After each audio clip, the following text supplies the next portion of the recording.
Welcome to the Strategy Mob Podcast. Tune in for everything you need to know to stay in the know regarding the automotive industry. Here's your host, Jason Harris. Hey, what's going on, Podcast Nation? It is Jason Harris here, and thank you for joining me another episode of Strategy Mob. I like that name. This is going to be fun. Sorry. Anyways, I have two amazing guests today. I have Petrina and Michelle with me today, who are both experts in the industry, and I'm going to give them an opportunity to kind of detail out their amazing origin stories for everyone out there that's watching and listening, and then we're going to get straight into our conversation. Petrina, I'm going ahead and start with you. How did you get into this crazy business we call the automotive industry? I fell into it by accident. I actually, to be honest with you, I didn't even know auto journalism was a career when I started. I actually did my master's degree at Carleton in journalism and ended up doing an internship. I was one of, I think, maybe about 6 people that were hired right out of grad school at CTV to write the news. So I was writing the news for Canada AM. And then it was unpaid, in the middle of the night for 6 weeks, hard labor, especially when you had no money.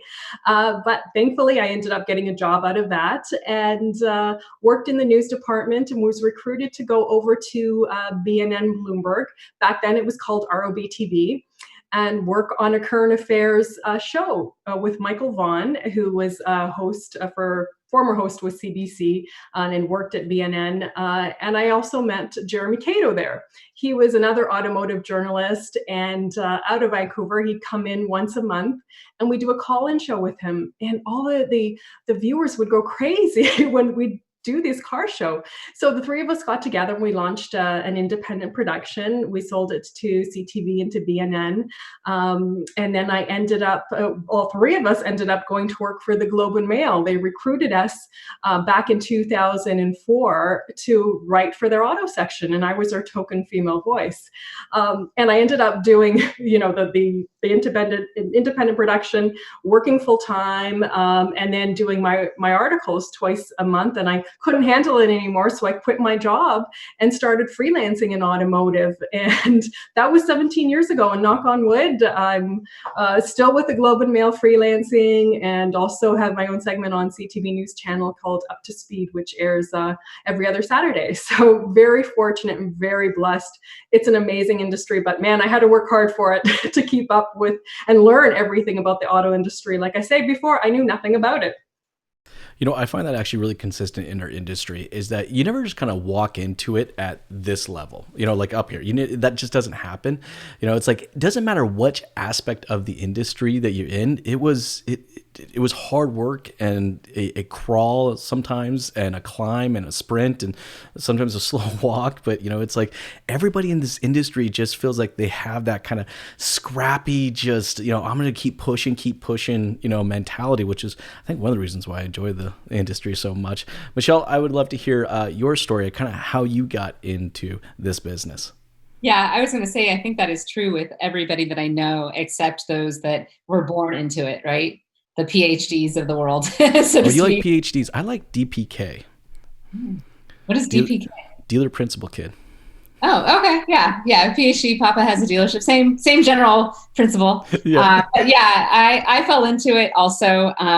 My background is very much on the technology side. So I've worked at a lot of different companies before automotive. I was at Realtor.com and eHarmony and other marketplaces that were connecting businesses and consumers together. And I got recruited in. I was contacted by Edmunds. And I remember the very first thing that I thought when that happened was, do they hire women? It's automotive. Well, do they hire women? So I understand, Petrina, what you were saying about the token female, because I definitely felt that when I first entered the industry. But I was at Edmunds for almost 10 years. I led their marketing channel. So everything from brand strategy, consumer marketing, dealer marketing, content marketing, social, you name it. It was a full stack marketing team. And I also oversaw analytics and operations. And that's very similar now, if I fast forward to today, I'm at Roadster. For those of you who don't know what Roadster is, we live in the world of digital retailing. We provide commerce solutions for dealerships, both in the United States and Canada, amongst other countries. So I am their Chief Marketing Officer. I've been there now for about 5 years, leading their efforts. And one of my biggest focuses, especially right now, given everything that's happening, but it really has been since the beginning, is education, and really trying to, as much as possible, help the automotive retail community understand how to modernize and what the technology does, but more importantly, what they need to do within their dealerships to be successful. Because I've always said it's 20% the technology, but it's really 80% what you do with it. And so letting people learn, from other dealerships and really be a resource to the industry at large. Well, what you do with it is really kind of the important takeaway there, right? A piece of technology is only as good as how well we can execute on it. Petrina, I'm sure you could probably attest to this. A Lamborghini is only as good as how well the person behind the steering wheel is. Absolutely. Isn't that any car? Or any car, really, at that matter, right? Hey guys, we're going to get into our conversation about kind of what I think that new norm is, and we're going to try to bring kind of some thoughts and maybe some best practices of how, as an industry, from the dealership level to the manufacturer level, we can kind of prepare for this. But before we do that, I would just kind of love to hear what is the current norm for you guys. And Petrina, I'm going to start with you. What is your current norm? Wow, it's changed significantly. My previous norm was traveling. I would jump on a plane every 2 weeks for car launches all around the world, for auto shows all around the world. I'd report on them for TV and for print and for my YouTube channel. And now that's significantly changed. There's no travel. So my current world is basically, I'm still doing, automotive TV reports when there isn't breaking news. I did one this morning for, the morning show in Hamilton, CHCH TV, talking about Earth Day and electric vehicles. I'm doing some articles, but certainly not as much as I used to, where you do maybe 6 to 8 articles a month. Now you're down to maybe about 2 articles a month. We're not test driving vehicles. All the press fleets, or most of the press fleets, have been grounded, which is of course a smart move. I'd rather have them err on the side of caution, because that there's a lot of contaminants in a car, and you don't necessarily want to be driving a vehicle that someone else may have driven, and maybe they do have the illness. So there's a lot of things that are concerning now. Definitely a different industry, definitely different stories. Before it was largely about car reviews, test drives. Now it's about different areas. You're looking at the effects of COVID. What is it going to mean for ride sharing in the future, car sharing in the future? What's it going to mean to auto sales in the future? We saw a huge drop in March in auto sales. I think it was about 47% compared to March of 2019.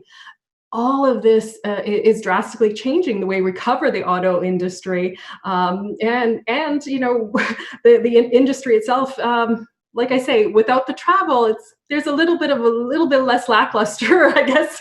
I do miss the traveling portion of it, but again, rather err on the side of caution in these times. So travel, real quick. I actually want to know. All right. You've been to a lot of cool car launches and had the opportunity to get behind a bunch of vehicles. All right. What was your favorite one? Ooh, Lamborghini, I have to say, has a sweet spot in my heart. The Christmas drive that I just did in December, I think, was really special to me. It was a chance to drive every Lamborghini in the lineup, including the Aventador SVJ. This is their, top high performance vehicle in the Italian Alps. And I was the only female there, the only Canadian there reporting on this. And it was 13 journalists from around the world. That was really special to me. And also driving the Pagani Huayra, it's a $2.2 million vehicle. They came into Markham and were showing us the car. Gorgeous Actually, car. I had to to drive that for Canada AM back in the day. So that was several years ago. But again, a really special vehicle because it was like a transformer car with, I think it was over 1,000 horsepower and luggage that was built into the vehicle as well. That's called customized. Really incredible. Actually, that's a perfect segue kind of into you, Michelle, because, it's... I drive a Lamborghini? Well, no, not so much, but the automotive industry is built around experiences, right? I mean, that's what it is. The cars themselves generate an experience.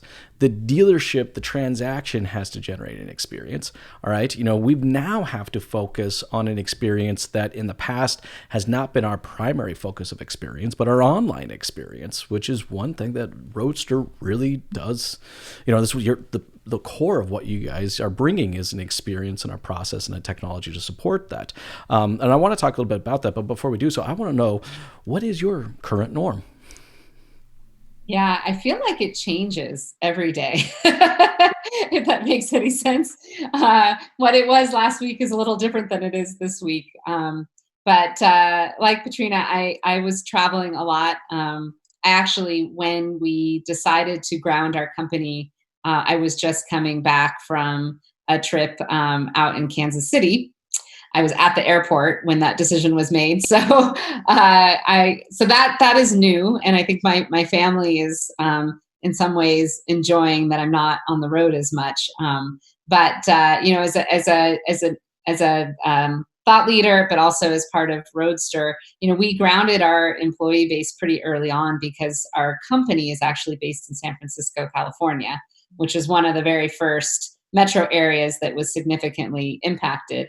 And so we went from being in dealership with, 2 to 3 days of training on our product to trying to scramble and figure out how to do it online. And so everybody is working from home.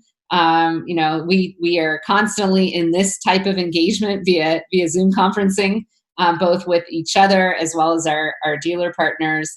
So it's definitely been a change. Although I think that what I find most interesting is how much relationship has remained. And what I mean by that, I feel like there's more of a connection that's happening. Even though we're not in person, I feel like I start every conversation in a very personal level of like, what's happening in your house? How is your family? Is your family okay? And because we're able to now with video conferencing see each other, now we're starting to go a little bit deeper beyond the business. And so it's actually growing a lot of relationships, I feel, with a lot of our dealer partners around the world. So a lot of Zoom calls. As we were talking about before we got on the podcast, I also have 2 children in elementary school. So the biggest change for me has been trying to figure out how to homeschool in essence and work full time. Okay, tell us the truth. How's it going? It is the Wild Wild West in my house. We set up a schedule in the morning and I say, see you guys later. Good luck. Best of luck to you. No, we're doing okay. We decided very early on to actually shelter in place with some neighbors of ours that have kids the same exact age, because we have That's smart. We have some parents like my husband and the other parents that were still essential businesses, and literally the other couple was not going to be home for their children. So we just figured out a schedule and a routine. So like today, you're not seeing kids running behind me because they're actually over there. I was impressed. I was so impressed. I've also learned, by the way, that you put yourself to a wall versus an open space so that you don't have people, running behind you. But it is even so, they're with me twice a week, and trying to get them to do their work and work full time is a disaster. It's so hard. I feel for every parent out there. And I know, Jason, we were talking about how your kids are even younger, which I couldn't even imagine. That part to me is... Their homework sucks. I'm telling you, nothing's worse than kindergarten and first grade homework. And then my third grader, geometry. Oh. Geometry blows. I'm just going to say it. Like, I agree. I'll go on the record about that. I'm just going to say it. I'm just like, Dad, can you come over here and help me with this? Sure, no problem. I sit down. Ask your mother. Well, do you guys, are you on Common Core? I don't know if that's made its way out. You know your what? way? Right now, my kids actually jump on with their regular teacher for about an hour, hour and a half, and they do a video session. And then there are programs and just kind of like more like app-based type, learning that they've sent out, and they do that. So it's on and off. I will say there's a lot of random dance parties going on in my house right now. When we find like when things get like really kind of crazy and like overwhelming, I'll just yell out dance party, and then it's like all of a sudden it's the kids aren't climbing the walls or jumping off the couches, but I don't know, they're at that age I can get away with that. Yeah. Our best investment that we've made during this pandemic is we bought a trampoline. And that That's was a good the idea. best investment, because when they're getting rowdy, we're just like, get out. I know. Look, it's a part of our new norm, and speaking kind of, of that, I think in our industry, there's a new norm coming. I think, was it Michelle? I think maybe you mentioned, maybe Petrina, you mentioned it, was, kind of talking about how, this is going to affect, ride sharing programs. And, I have a neighbor, right across the street from me that, we were speaking the other day. I know that he takes the train into the city every single day. In fact, they own one car, and it usually only ever gets used during the weekends. And they rely, heavily on public transit. So I asked him, I said, because at some point in time, they're going to tell us, okay, come out of your cave, pop your head out. You can start doing something, right? I'm sure there'll be some variation of what we can do or how we do it. I'm not sure yet, but whatever. And, but I said, so are you going to get back on a train? And he's like, hell no. I was like, what are you going to do? He goes, well, you're in car business, right? You know how it is when someone finds out you're in the automotive business. So what should I buy? And it's like, oh God, here comes that 35-minute conversation. But I think it's him and, 100,000 other people out there, that are thinking like, am I really going to jump back on a bus? Am I really going to, jump back into a train? Would I rather not just do that, $300 a month lease on that Toyota Corolla or that Nissan Sentra or something like that, and just drive that in and out of the city all the time? And how does that affect our highways systems, which here in Canada, we're already at like 190% capacity, like 75% of the time as it is anyways, So let's get kind of into that portion of it. If, how, and Petrina, I'll kind of start with you, kind of on the journalism side of the industry, which we rely heavily on. I mean, the industry relies heavily on, putting out this content of what's to come, the auto shows. Like, it is a big significant part of our industry. I think that's going to kind of fundamentally change, but I'd love to hear your thoughts on it. How do you think the new norm is going to play out for that side of the business? Oh, I think it's going to be completely different. In the past, auto shows, huge for media. Whether it was Frankfurt Auto Show, Geneva Auto Show, you have tens of thousands of people coming in, manufacturers showing off their latest vehicles. Well, we saw at the Geneva Auto Show in March, I was supposed to go there and it was canceled 3 days before, but many manufacturers launched their vehicles. They launched their BMWs online. So I think this is going to be a trend moving forward. It's very, very expensive to bring your vehicle not only to an auto show, you're also bringing all the people that are helping with that vehicle, all the executives that are coming in, all the hotel expenses, the air flights that you have, executives from around the world flying into these locations for an auto show. I think, financially, and also with the risks of COVID-19 maybe popping up again, maybe you're going to have the Paris Auto Show not going on this year. Maybe it's going to be more online debuts. I think that's what they're going to move towards.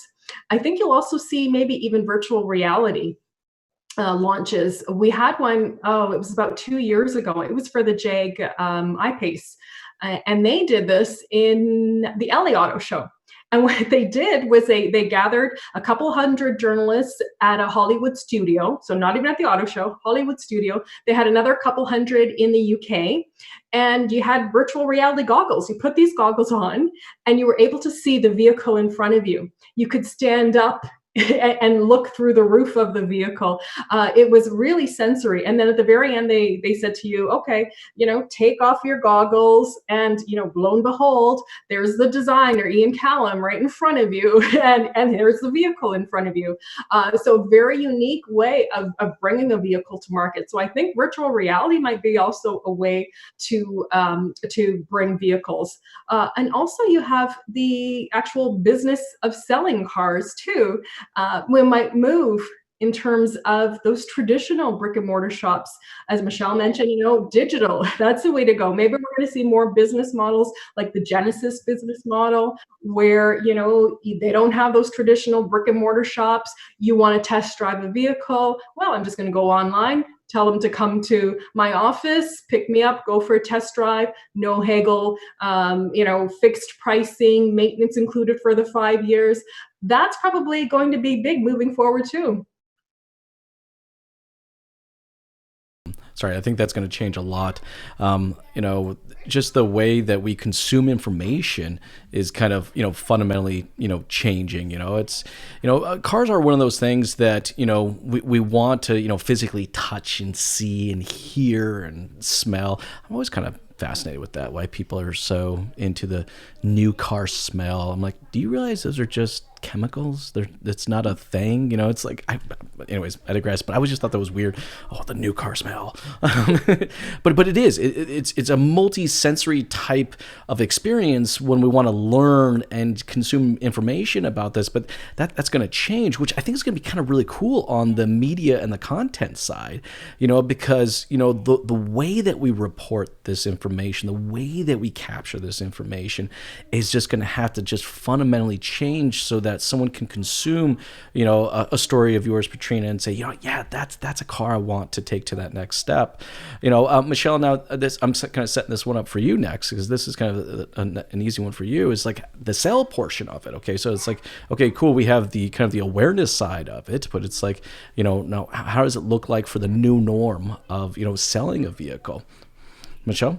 Yeah. And I was just going to add on to what you guys were talking about before. I think that there's just going to be a huge impact of people looking that normally relied on, either whether it was trains or, buses or even, shared, like ride sharing, like Uber and things like that are just going to be like, whoa.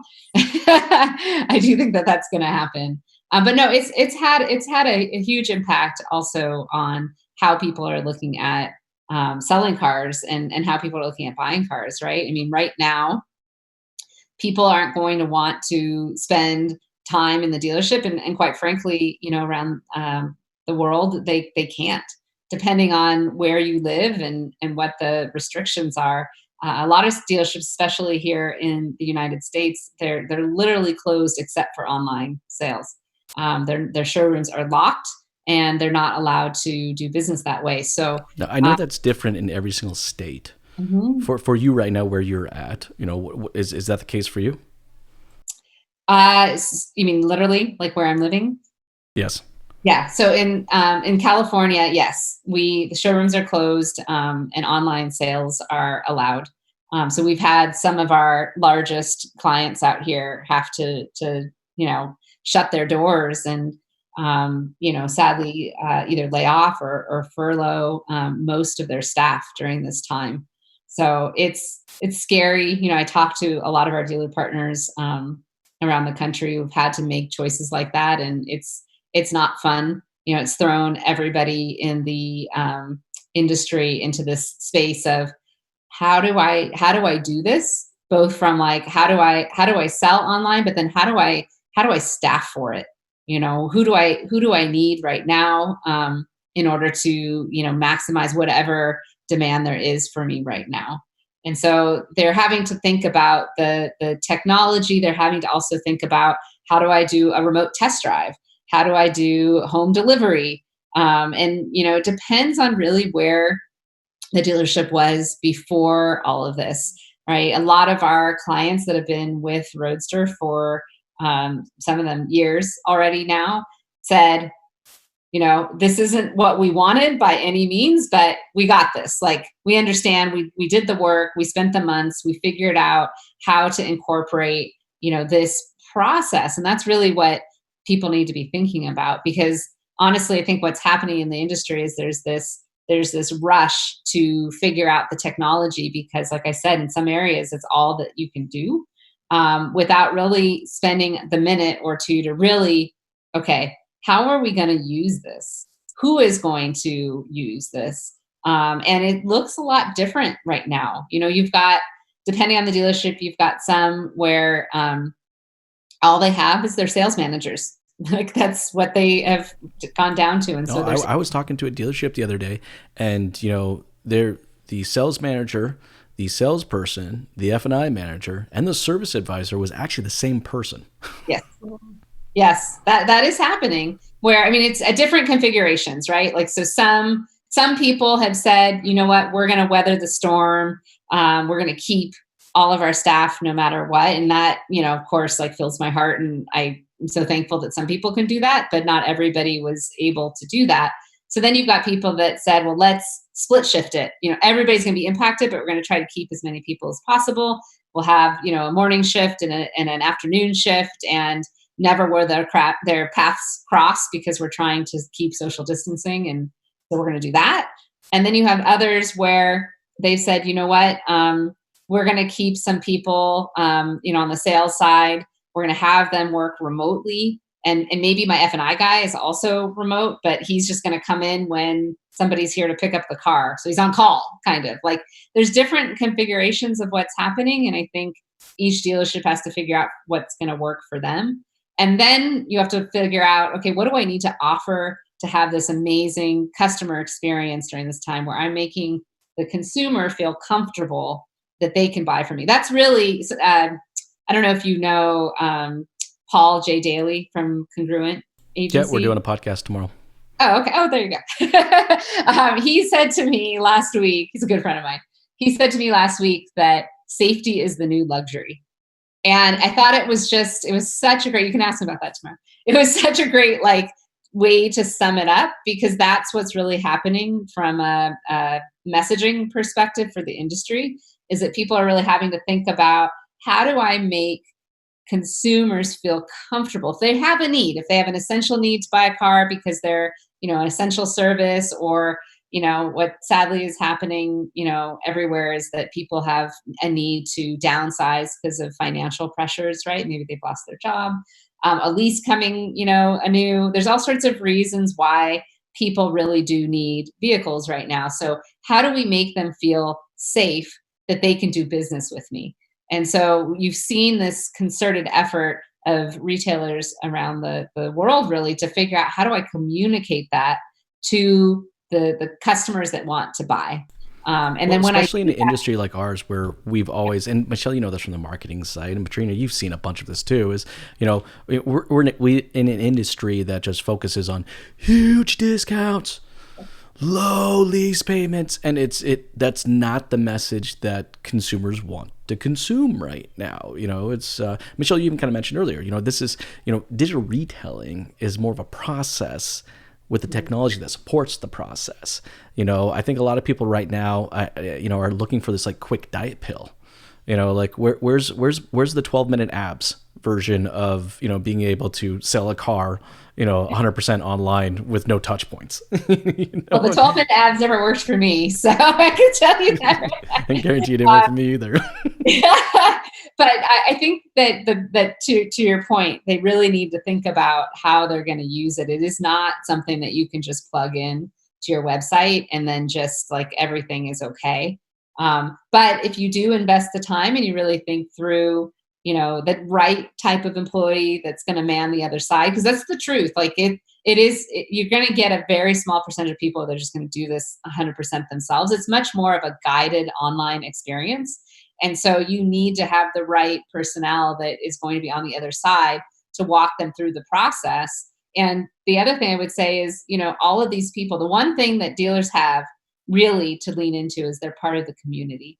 And right now, community is so important to everybody. I walk outside and I see my neighbors that I barely see on a regular basis, and everybody's like, "Oh my God, hi!" It's amazing. Everybody. I know ones that I don't even normally interact with. They're like, right. "Hey, how's your mother? Has your brother? I'm like, what, who? What's your name again? Which house do you? Oh, you're in that one. Right, exactly. So I think that there's just this huge connection we can make with people that live near us in our community. And so I think, and that's the other thing, you're starting to see retailers get creative with technology like this. How can I get on and virtually walk somebody through, share my screen, show them the options, right? Show them the car, to what Petrina was saying before, do a virtual walk around.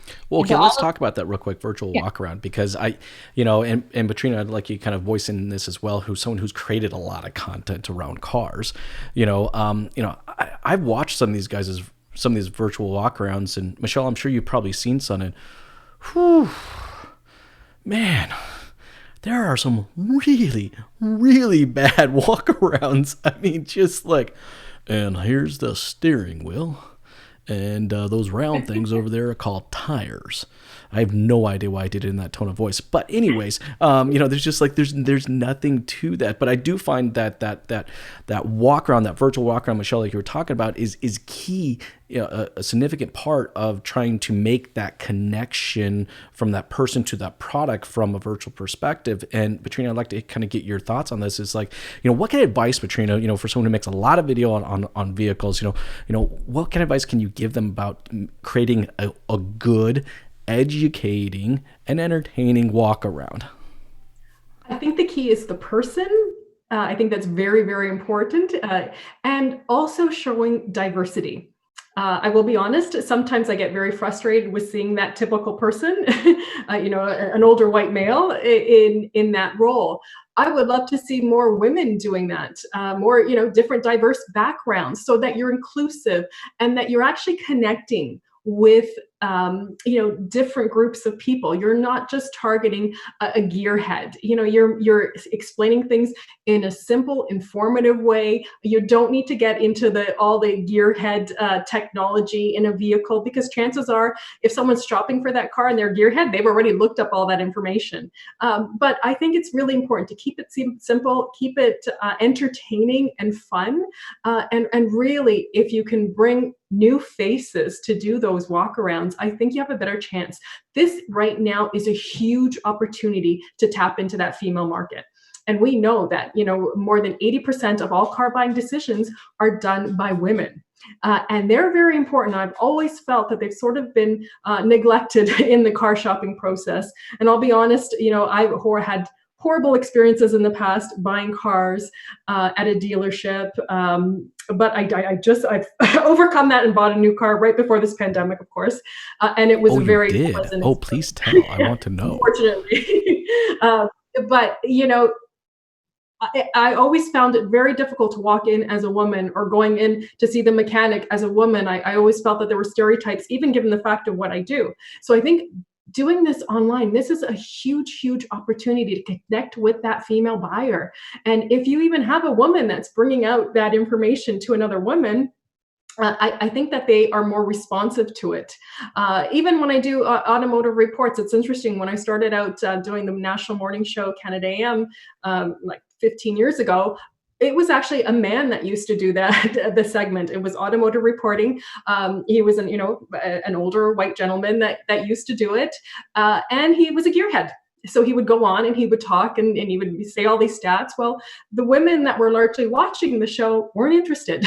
So when I came on and I did it, and I didn't focus on the technology, I focused on the space in the cargo area, other areas, the cup holders, the seats, the flexibility of the vehicle. I talked about other things. And from the first time I did it, they were like, "We want you." My producer actually said, "We want you to do this on a regular basis, because the women that are watching want to hear from a woman in a very simple matter of fact."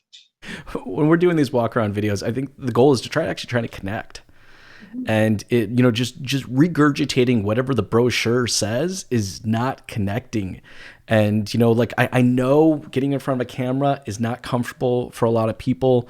So I know that, kind of default is, let me just kind of read what the brochure has to say, because it's an easier thing to do. But, Petrina, I was listening to you kind of talk, I was kind of thinking like a best practice would be really kind of understand your audience first before you go do this walk around video. Like, Michelle, would you kind of agree with that one? Yeah, 100%. I was going to say first and foremost, before you do that, like what are people actually looking for? And if you're doing that, because a lot of dealerships are doing this on a one-on-one basis for a specific customer, where they're going and doing these videos. So you already probably know what that customer is actually looking for and why. And so the more you can point that out as to this vehicle is right for you because, and just feed into the benefits in their lifestyle versus the, ins and outs of the technical pieces, I think that you're going to be better off. The other thing I was going to add is just being real. Like, I just think that when you read a brochure, you sound really mechanical, and you need to let your personality shine, but also do it in a way that's not like over the top, because right now over the top is seen as a little tone deaf. Like, the world right now, there's a lot going on. You have to have empathy for what the situation is right now. So even showing like how at your dealership you're keeping safety first, and even in the walk around, are you wearing gloves? Like, what are you doing to make sure that they know that your dealership is taking this seriously? It's just more leaning into that, being real, understanding your environment, and understanding the customer that you're speaking to. That's a really good point, Michelle, about the wearing the gloves too. Yeah, and doing those walkarounds in this day and age. Yeah. No, I think what it is like we have to be real, right? We have to connect with them. And, honestly, if I'm having to go through this 100% kind of like touchless online digital retailing experience, I don't care whatever you want to call it, right? But the bottom line is that my first connection with them is the way they present that vehicle. Like that, the presenting of the vehicle is one of the most important parts to when they physically show up to the dealership. So it's absolutely going to be one of the most important parts to, connecting that connection, over device. Now, I will say that with devices though, and I'd love you guys got thoughts on this too, is I find that there's kind of this level of like hyper attentiveness, where it's like, people in the dealership can kind of get distracted by what somebody was doing over there, or a noise over here, or, let me excuse myself and I got to go talk to my manager, and they jump on their phone, checking out whatever it is. It's like, now it's like we're face to face. Like it just seems like people are consuming more information. It's just absorbing in quicker and allowing them to make decisions. I mean, I just got done talking to a dealership before we jumped on this that sold 11 cars yesterday. Wow. Completely touchless, Wow. Little plug for Roadster, by the way. They're using Roadster. That wasn't intentional. That was literally just completely by Quinky Dink there. No, they are. I mean, that is the thing that people, it's not the volumes by any means that, dealerships are used to, which is why they've had to cut costs. But they are, I think it would be incorrect to assume that no sales are happening. I think they are selling cars. And I talk to dealerships, every single day, that are telling me, we just had, we sold 15 cars yesterday. Over the weekend, we sold 30 cars. They're just doing it in a really, really different way right now. And, when you think about it, like regardless of, what your income is, and yes, we're going through tough times and you may have lost your job, but in Canada, there are 600,000 leases coming due this year. So people will need a car, and there are different options that they have to look at, whether they're going to buy it out, release another one. The reality is, it's going to change, but there's still going to be people buying cars. Yeah, that's a great point. And I think if you take a look at the people that are coming off lease, the best thing that you could be doing right now, especially the ones that either their lease is up or it is in the next month, is to send them, hey, your lease is coming up. I'm going to send you a link so that you can take a look at the newer version of that vehicle, or, other options that you have online. Like, you can take a look at this now so that you're prepared. And that outreach is not going to come across as salesy. It's going to come across as helpful. And that's really, I think, the thing that people need to focus on right now is like, how can we be of service? Are there pockets or elements, of consumers that where we know there's a need? Kind of similar, like I said, the downsizing one is another one, right? When you do outreach and you're thinking about, hey, we know that X amount of people in our community have been hit or impacted, or either had some kind of financial impact where they've lost their job or something. So we're just reaching out to let you know that we are here for you if you need to downsize your vehicle. We know that there's a lot of pressure in that monthly payment. Like just those types of messages are going to do wonders. But the lease one is a great one. We look at that all the time as an opportunity to, get ahead of it and let people at least take the time. Because the reality is we're all home. So, and we actually see this in our data where we're looking at, what's happening. We know walk-in traffic is been, slowing down to a halt. But the online traffic is still very present. I was just looking at data yesterday that shows, the dealer website traffic is maybe down 25%, but the activity that's happening in online deal making is up close to 20%. And then the people that are actually starting the buying process online is up 47%. So we're seeing recovery as it relates to shopping activity, but those that are in market are really ready. Like that's what you get, right? You start to get the shopping curves start to return, and then the serious buyers taking action first. So there's a lot of engagement. People are home. I wouldn't say they're bored. I know I'm not bored. I'd like to actually have more time to myself, but they're home and they're online. So if they're in need or they're worried about their financing, they're online looking. And so now's the time to think about those segments that may be of need. Well, they're consuming a lot. I mean, Petrina, I don't know about your YouTube channel, but I know with mine, and I know with most people I've talked to, is that, I've seen a 23% increase in consumption of just my video content out there, which kind of makes, sense. And as an industry, and Petrina, I'd like to get your thoughts on this, and as dealerships too, how many dealerships out there still don't have YouTube channels? I know, it's amazing. Yeah. They just never thought to actually create the content to answer some of these questions to bring value. Again, we don't want you regurgitating what the brochure says, but I think there are customers out there that have legitimate questions about right now, like how can I defer my payment? How can I lower my payment? How can I get out of this vehicle and into a vehicle with a lower payment? It's like, those are videos that as dealerships we can be producing. Absolutely. And then the products themselves as well. So Petrina, I'd love to kind of get your thoughts on like dealerships out there that are thinking of getting into the video content game, but they're just, I don't know, there seems to have a mental roadblock. And how do you get over that? You know what? I think dealerships need to realize they need to change. And I think this is actually forcing them to realize, they've been stagnant for decades. They've done things in the same manner, but things are changing. And we especially saw this, unfortunately, with COVID-19. So this is a huge opportunity for them to kind of reinvent themselves and to stay with the times and being connected to consumers online, where you have so many viewers that are going online to see test cars, vehicles being tested, or like you say, have questions.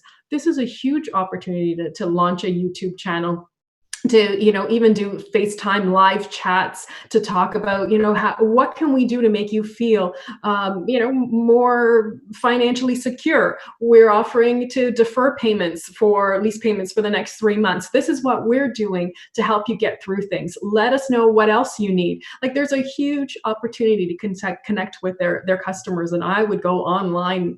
Especially now, there is time to build those different social media, not just YouTube, but social media as well, because you have a lot of dealers that don't really have even social media channels. Going onto Instagram and to Twitter and Facebook, all of that is a great way to connect with the consumer. Well, and I think that's what's kind of key, right? Is that, and Michelle, I mean, you can see this from the technology side, is, that we're having to be insanely transparent. And it's like we have to connect with the customer before we can do anything else. Like nothing happens until we can actually connect with them. Now, once we connect with them, then we can introduce them, to an online process and a way to kind of take the next steps. But none of that happens until we can actually get to that connection. Guys, I know that we could easily go on for probably another hour here and have a lot of fun doing that. And we probably just do a whole podcast on just kids and, just the industry and, my ordering Uber Eats and everything else. But before we go, all right, I get to ask my favorite question of every podcast. Because I always have fun listening to the answers of these. But I get to ask both you, what is pissing you off? So, Petrina, I'm going to start with you. Right now, what is pissing Petrina off? Auto insurance. Having to pay for my auto That's a good one. insurance when I'm not driving my car, and there are, like, granted, there are some companies. I know Allstate in Canada is giving rebates to consumers because we're not driving a lot and there are fewer accidents, fewer cars on the road. I have two vehicles right now. I have two different insurance policies. I contacted both of those insurance companies, asked them if I'm eligible for a rebate. No, no, no. So that's pissing me off. That's a good one. I agree with you on that one. In fact, I never even thought about that. I got two cars sitting outside as well, and I'm like, I'm not driving them. We were talking earlier before we started this podcast. I have not worn shoes for the last 2 weeks, so it's like I'm not getting in the car. So everything gets delivered. It's a good call out. Rudy Toon, our COO, sent a message out to the company. This was a couple weeks ago. It said, call your car insurance company and lower the miles you're driving. There's no need right now, like to pay for the level of car insurance you have if you were doing like a big commute. I thought that was really good advice to your point. I think that's a great message. In fact, actually, you know what? If anybody's listening or watching to this podcast and they're looking for a message, they could easily just shoot a quick video and send out to their entire customer database. Like, I didn't even think about that. And now I know, and I'm probably going to make a phone call after we're done with this podcast. But before we go, I want to know, what is pissing Michelle off? Oh gosh, is it not PC to tell you that it's my children? You can absolutely do that, because mine just walked in on me while we're doing this. So I can guarantee you that's what mine is right now. I think it's just more, everybody's stuck in the house together, and my kids are very close in age. So they're constantly at each other's throats. It's almost like, that saying, like, distance makes the heart grow fonder. Well, it's like the opposite of that happening in my house right now. And I just think that generally along those lines, the school system, I'm having a really hard time with the school system situation. I know we talk often about modernizing the car buying experience, but the one thing I can't stop thinking about through this whole process is how teachers were so behind the times as it related to technology. And so it's got a trickle down effect, right? Like, they didn't know what to do. They don't know how to teach my children this way. My kids don't know what to do, and therefore they need a lot of help, and we're all trying to work. So it's definitely been pissing me off. I wish that I could hire somebody to virtually babysit my children and guide them through the online learning experience for me. That's intelligent. I think we just identified a new opportunity there. Yeah, that's like a pop-up business. You should take all of the people that maybe were either in college or are furloughed temporarily, and we should just deploy them to children that need somebody to walk them through their online learning experience. Well, I think Roadster has a new product that might be coming out in the course of the next couple of months. Just kidding. Actually, that'd be pretty cool. Hey, guys, before I let you both go, for everyone out there that's been watching and listening to this, and if you are watching and listening, thank you for watching and listening to the entire end, because it's the best part, and would love to connect with you. What is the best way to connect with you? Petrina, I'll start with you. Sure. You can certainly get me on LinkedIn under my name, Petrina Gentile, also on Twitter, Facebook, Instagram, and my YouTube channel called Mota Ragazza, which means car girl. Please subscribe and tune in. I'm going to do that after this. I'm pretty confident I did, because I get pop-ups when new videos come on, but I'll double check as well. Hey, Michelle, for yourself, what's the best way to connect with you? Yeah, Jason, for me, it would be just to email me directly, michelle@roadster.com. It's pretty simple. I mean, I've got all the social channels too, but why not just send it direct? The only other thing I also wanted to add is that at Roadster, we've been developing out a resource section on roadster.com called COVID-19 resources. And what we've been doing is we've been taking examples from dealerships across the country, marketing examples, best practices of what they're doing operationally, and also all of the state guidelines, and just to give it one central place for people to come to. So you can connect through the website too. Personally, just email me, but that's another resource that's available to people if they need it. That's awesome. That's a resource I'm going to have to check out after this, because that is a good point. Like trying to find one central consistent place, to kind of guide me through, the kind of the do's and the don'ts and the best practices. That's really cool. That's very cool that you guys have taken the time and allocated the efforts to put that together. Hey, again, thank you both for taking the time to jam with me today. This was a ton of fun. Thank you. Thanks, guys. Have a good one. I'll see you later. Bye.